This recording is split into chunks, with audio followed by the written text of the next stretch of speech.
এদের অভিভাবক। এখানে ৩৬৫ দিন মায়ের ভোগে দেয়া হয় শোল মাছ। ব্রহ্মাণ্ড পুরাণের কাহিনী অনুসারে এই তাম্রলিপ্তে এসেছিলেন স্বয়ং মহাদেব। হিন্দু বিদ্বেষী সেই ভয়ঙ্কর কালা পাহাড় এই মায়ের মন্দিরে এসে শক্তিহীন হয়ে পড়েন। রাত যখন গভীর হলো, ধীরে ধীরে সমগ্র মন্দির জুড়ে নেমে এলো এক ভয়ঙ্কর বঙ্গদূত টক টিভি। নমস্কার, আমি শুভজিৎ। এই মুহূর্তে আমি চলে এসেছি পূর্ব মেদিনীপুরের প্রাণকেন্দ্র তমলুক স্টেশনে।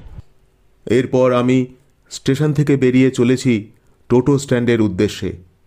এই স্টেশন থেকে বর্গভী মায়ের মন্দিরের দূরত্ব প্রায় ৩ কিলোমিটার।